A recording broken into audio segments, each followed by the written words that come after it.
안녕하세요. 21대 국회 정의당 국회의원 장혜영입니다. 오늘은 21대 국회의 임기 마지막 날입니다.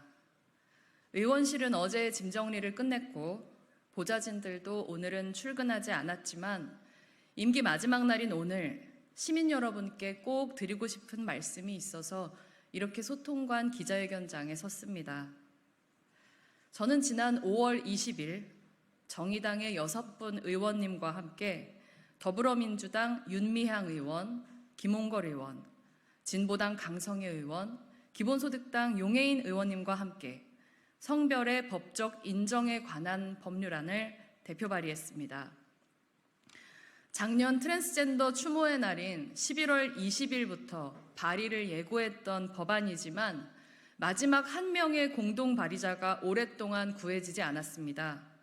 그런데 총선 이후 김홍걸 의원님께서 공동 발의를 결정해 주신 덕분에 마침내 법안을 발의할 수 있게 되었습니다. 법안 발의가 언론을 통해서 알려진 이후 공감과 환영의 목소리도 있었지만 각종 비판과 우려도 많았습니다. 그 가운데는 트랜스젠더에 대한 차별적이고 편견 섞인 시선을 그대로 노출하는 말들도 섞여 있었습니다. 이런 상황을 보며 21대 국회가 끝나기 전에 법안의 대표 발의자로서 이 법안이 발의된 맥락을 다시 한번 말씀드리기로 마음먹었습니다. 이 법안에 대한 우려의 기저에는 사람들이 수술 없이 법원에서 법적 성별 정정을 받을 수 있다면 아무나 쉽게 법적 성별을 바꿀 것이고 그로 인해 성별로 구분된 여러 영역에서 질서가 무너지고 범죄가 일어날 것이라는 생각이 있는 것으로 보입니다. 성별로 굳이 나누지 않아도 되는 많은 것들을 굳이 성별 이분법적으로 분리하고 또 차별하는 이 사회를 생각할 때 그런 우려를 가지실 수 있다는 점을 이해합니다. 또 많은 분께서 이 법안의 내용을 낯설게 느끼실 수 있고 동의하지 않으실 수 있다는 것도 알고 있습니다. 그러나 단 한 번만이라도 트랜스젠더 시민들의 관점에서 이 법안이 왜 필요한지, 왜 트랜스젠더들이 법적 성별 정정을 원하는지, 법적 성별 정정을 하기 위해서 트랜스젠더들이 어떠한 고통을 마주하고 있는지를 같은 시대를 살아가는 동료 시민으로서 주의 깊게 살펴주실 것을 요청드립니다. 이 법안의 발의 유무와 무관하게 우리 사회에는 엄연히 트랜스젠더 시민들이 존재합니다. 트랜스젠더는 태어나면서 주어진 성별과 성장하며 자기 자신이 인식하는 성별이 다른 사람입니다. 이 두 가지가 같은 사람은 시스젠더라고 합니다.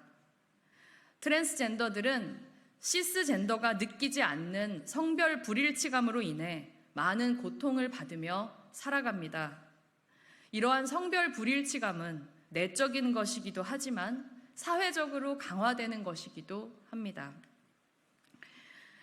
주민등록번호 뒷자리의 첫 숫자만 보면 누군가의 법적 성별을 쉽게 알 수 있을 정도로 성별 이분법적인 질서가 공고한 우리 사회. 트랜스젠더에 대한 편견과 차별을 노골적으로 드러내도 별다른 제재를 받지 않는 우리 사회에서 트랜스젠더들은 일터와 학교, 병원부터 은행까지 자신의 법적 성별을 드러내야 하는 일상생활의 수많은 순간마다 크고 작은 차별과 폭력을 마주하고 위축되고 고통받으며 살아가고 있습니다. 이러한 고통 속에서 스스로 세상을 떠나거나 폭력에 노출되고 심각한 경우 살해당하는 트랜스젠더의 수가 너무 많아서 국제사회는 트랜스젠더 추모의 날을 따로 제정하여 매년 기념하고 있을 정도입니다. 이런 차별과 폭력, 모멸감을 피하기 위해서 많은 트랜스젠더들은 스스로의 일상생활을 극도로 제한하거나 공공서비스를 이용하는 일을 거의 포기하기도 합니다. 이러한 상황에서 법적 성별 정정은 법적인 성별을 자신의 성별 정체성에 부합하게 만들어 내적인 고통과 사회적 차별을 줄일 수 있는 하나의 중요한 수단입니다. 그렇기에 대한민국의 법원은 지난 2006년 대법원 전원합의체 결정을 통해 트랜스젠더의 기본권을 존중하며 재판을 통한 법적 성별 정정을 허가해 왔습니다. 문제는 이러한 법적 성별 정정의 요건이 입법적으로 정비되어 있지 않아 아무런 법적 구속력이 없는 참고사항인 대법원의 사무처리 지침을 근거로 법적 성별 정정을 원하는 트랜스젠더들에게 법원이 본인의 의사와 관계없이 값비싸고 위험한 수술을 사실상 강제하는 일이 반복되어 왔다는 점입니다.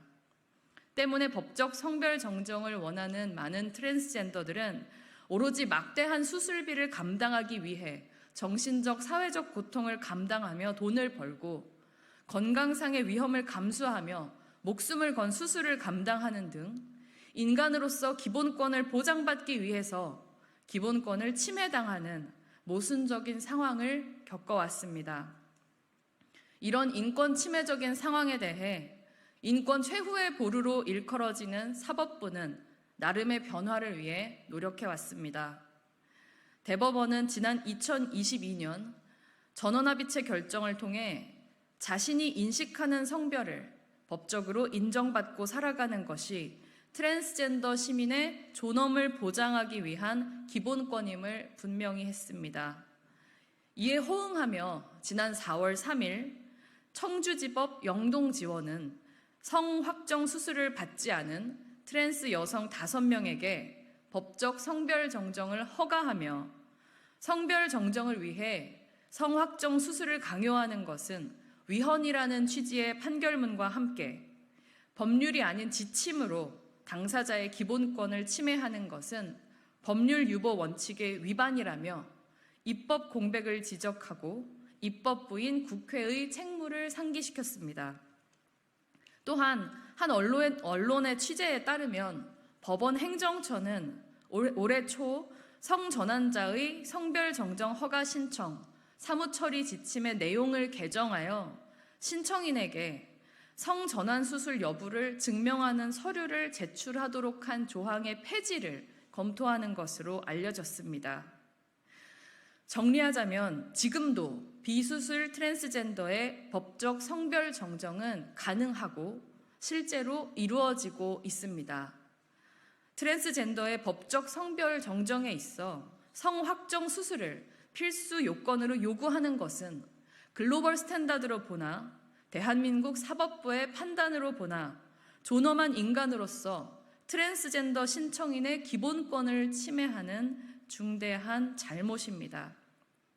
이를 바로잡기 위한 제도적 노력이 이미 사법부를 중심으로 진행되고 있으며 제가 법안을 발의한 것은 사법부가 지적한 입법부의 공백을 뒤늦게나마 메우기 위한 최소한의 노력입니다. 어떤 분들은 저에게 이렇게 묻습니다. 왜 이렇게까지 까다로운 소수자 문제에만 천착하느냐고 묻습니다. 저도 4년 전 등원 첫날만 해도 저의 의정활동의 마지막 기자회견 주제가 트랜스젠더의 법적 성별 정정이 될 것이라고는 생각하지 못했습니다. 하지만 이제는 분명히 말씀드릴 수 있습니다. 우리 사회에서 가장 차별받는 사람의 인권이 존중될 때 모두의 인권이 존중될 수 있기 때문입니다. 모두의 인권은 서로에게 연결되어 있습니다. 트랜스젠더의 인권이 존중되지 않는 사회는 모두의 인권이 존중되지 않는 사회입니다. 반대로 트랜스젠더의 인권이 존중되는 사회는 모두의 인권이 존중되는 사회입니다. 제가 대표 발의한 트랜스젠더의 법적 성별 정정 요건에 관한 법안에 대한 우리 사회의 관심을 반갑게 생각합니다. 그러나 이러한 관심이 트랜스젠더에 대한 우리 사회의 편견과 차별을 재생산하는 방향으로 소비될 뿐 트랜스젠더들이 겪는 차별에 대한 진지한 관심과 그 해소를 위한 연대로 이어지지 않는 현실에는 변화가 필요합니다.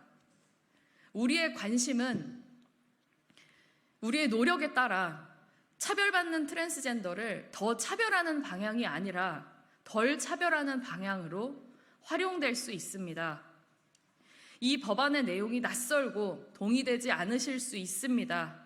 그러나 트랜스젠더들이 겪는 차별 이전에 나의 인권이 보장되는 사회를 살아가고 싶다면, 그렇게 생각하신다면 이 법안의 낯설은 만큼이나 트랜스젠더들이 실제로 겪는 차별의 문제에 마음을 열고 진심 어린 관심을 가져주실 것을 당부드립니다. 그 관심이야말로 대한민국 사회를 지키고 발전시키는 가장 귀중한 원동력입니다. 오늘로 21대 국회는 끝나지만 저는 22대 국회의 누군가가 가능하다면 이 법안을 가장 발의하지 않을 것 같은 의원님께서 이 법안을 다시 발의하고 공론장으로 가져와 주시기를 희망합니다. 그렇게 대한민국 인권의 대표적인 사각지대인 트랜스젠더의 인권이 조금 더 보장되고, 그렇게 모두의 인권이 조금 더 보장될 수 있는 그런 사회로 우리 사회가 변화되어 가기를 바랍니다. 지금까지 4년 동안 저의 부족한 의정 활동을 지켜봐 주신 시민 여러분께 진심으로 감사드립니다. 22대 국회에서는 대한민국 모든 시민들의 존엄이 지켜지는 사회를 만들기 위해서 국회 담장 밖의 정치인으로 다시 인사드리겠습니다. 감사합니다.